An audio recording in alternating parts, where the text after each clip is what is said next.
안녕하세요. 온라인으로는 또 처음 뵙습니다. 네, 반갑습니다. 온라인으로 보니 더 반갑네요. 자기소개 한번 해주시죠. 네, 저는 스매시파이 대표 백훈종이고요.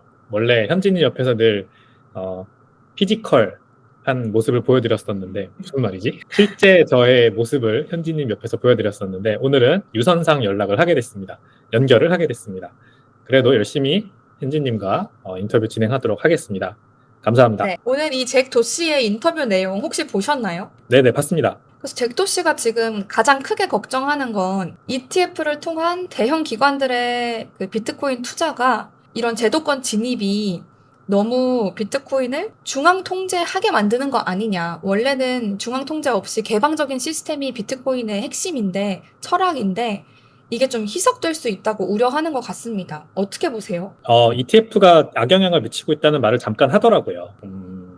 이게 ETF나 기관 투자자들의 이제 진입이 이 잭도 씨가 지금 행간을 살펴보면 하는 말이 무슨 말이냐면, 그 자체만으로는 프로토콜의 뭐 탈중앙성이라던가 개방성에 영향을 미치는 건 없지만, 이제 사람들이 이거를 통해서 투자를 하는 거잖아요. 비트코인은 실제 현물을 사서 매수해서 내 개인 지갑에 가지고 있는 게 아니고 ETF에 투자하면은 그냥 펀드 자산 운용사를 통해서 간접 투자를 하는 거니까 사실 사용할 수 없는 방법으로 투자를 하는 거죠. 그래서 이제 잭도 씨가 얘기한 뒤에 나오는 말들은 다 페이먼트, 일상생활 결제에서 비트코인이 쓰여야 한다. 지금 이게 아니면은 비트코인은 사실상 더 이상 뭐 성장할 수 없다. 실패할 가능성이 있다. 이런 얘기를 하니까 이제 랑 자산운용사들이 지금 ETF를 통해서 사람들의 대중화에 기여를 하고 비트코인을 많이 투자하게 만들고 이런 것들이 일부 악영향이 있다. 이렇게 얘기를 하는 거예요. 근데 당연히 맞는 말인데 잭도 씨가 걱정하는 부분이 어떤 부분인지 너무 잘 알고 공감하고 당연히 동의하는 부분이지만 이제 저는 좀 더 낙관적으로 바라보거든요. 이게 반드시 가치 저장 수단으로서 디지털 골드로서 비트코인의 역할이 끝난다고 해서 그게 잭도 씨가 원하는 페이먼트로 이어지지 않는다라고 얘기할 수는 없다. 이게 제 생각입니다. 그래서 페이먼트 얘기를 하는 게 이 비트코인의 일상성이 중요하다. 매일매일 사용하지 않으면 결국 비트코인은 잊혀진다라고 보더라고요, 잭도 씨는. 네. 그래서 사서 단순히 가치 쟁여놓고 저장 수단이면 안 되고. 사서 쟁여놓고 까먹는다는 얘기죠. 우리 집에다가 금두꺼비 사가지고 금고에 넣어놓으면은 한 번씩 열어서 잘 있나 확인하는 거 말고는 쓸 데는 없잖아요. 그렇게 비트코인도 이렇게 뒷방에 처박혀서 다시는 안 꺼내보는 그런 자산이 될 거면은 이런 거 뭐하러 만들었냐. 쓸모없다. 이렇게 보는 것 같아요. 백서에도 나와 있듯이 P2P 화폐로 사용되어야 한다. 그렇죠. 저도 그래서 그 주장을 하는 잭도 씨의 의견에는 100% 동의하는데요. 근데 저는 좀 낙관적으로 본다는 게 무슨 말씀이냐면, 결국 화폐는, 여러 가지 기능이 있는데, 동시다발적으로 여러 가지 기능을 동시에 충족을 해야 돼요. 그 첫 번째가 가치 저장 수단으로서 일단 인정이 돼야 되고, 그리고 가치 저장 수단으로서 인증이 되면은, 그곳에 가치를 저장하고자 하는 사람들의 모수가 늘어나고, 그렇게 모수가 늘어나다가 특정 임계점이 지나면, 대중화의 임계점이죠. 이거를 협곡을 지난다. 그래서 뭐 그거 부르는 말이 있는데 갑자기 생각이 안 나네요. 아무튼 대중화의 그 협곡을 지나면 이제 본격적으로 대중의 가속화된 채택이 이루어진다. 그때부터는 이제 사람들이 시키지 않아도 알아서 물물교환의 수단으로 쓰게 된다. 이렇게 단계를 밟아 나간다고 저는 생각을 하거든요. 그 과정에서 비트코인의 이 탈중앙성과 개방성, 오픈소스로서의 가치만 그대로 유지되어 있다면 사실 그걸 기관들이 사던 기업들이 사던 개인들이 사던 이런 거는 가치는 전혀 흔들리지가 않아요.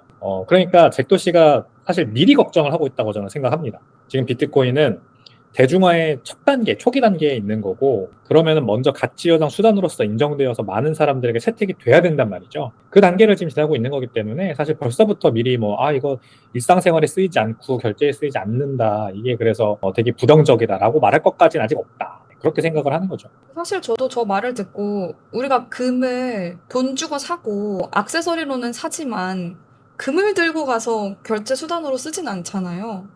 그렇죠. 그래서 금은요, 법정 화폐의 화폐로서의 지위를 넘겨주게 된 가장 큰 계기가 뭐냐면, 금은, 공간을 뛰어넘는 판매 가능성이 굉장히 약한 자산이에요. 어크로스 스페이스. 그러니까, 밸류 어크로스 스페이스. 공간을 뛰어넘는 그런 가치 저장 수단, 가치의 이동 수단.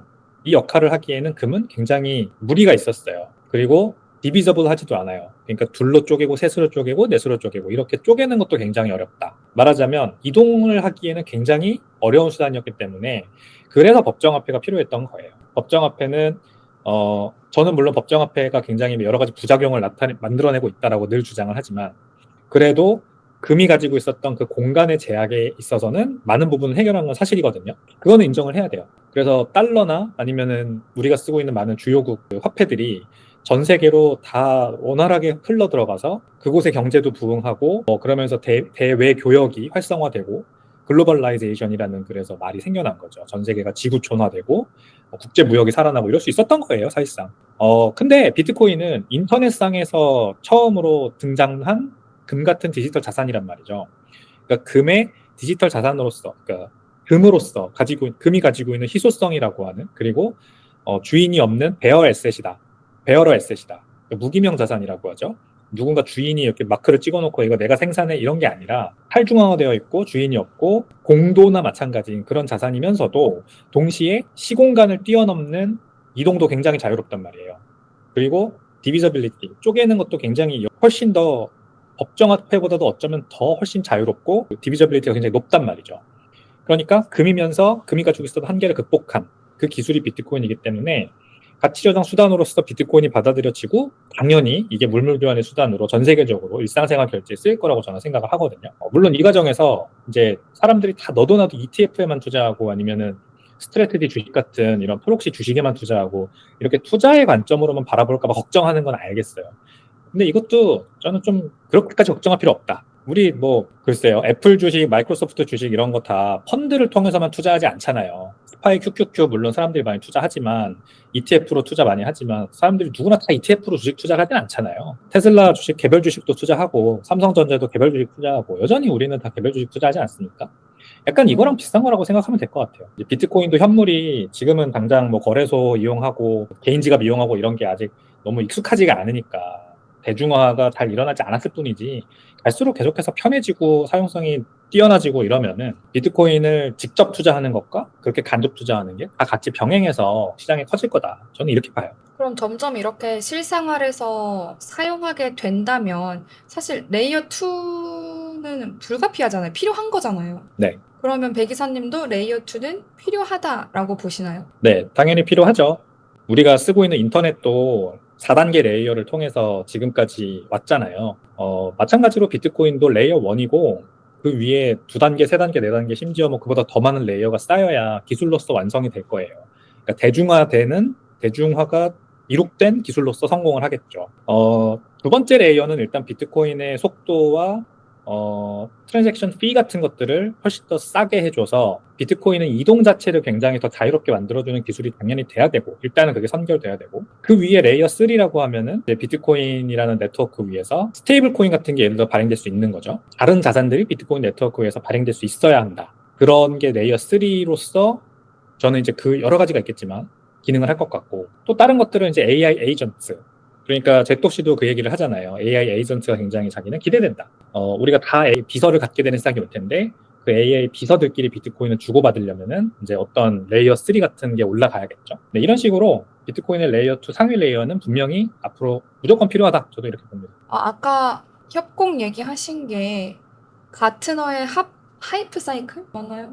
그거 아니에요. 아니에요? 캐즘 협곡을 말한 겁니다. 캐즘 협곡. 그러면 배 기사님이 보시기에 현재의 비트코인 상황은 좀 객관적으로 어떤가요? 위기인가요? 그렇게 위기라고 보지 않습니다. 비트코인의 위기는 항상 있는 거라서 사실 지금이 특별히 더 위기다 이런 느낌은 들지 않고요. 비트코인은 위기라고 얘기하는 사람들이 많이 늘어날수록 오히려 비트코인은 더 강해지고 있다.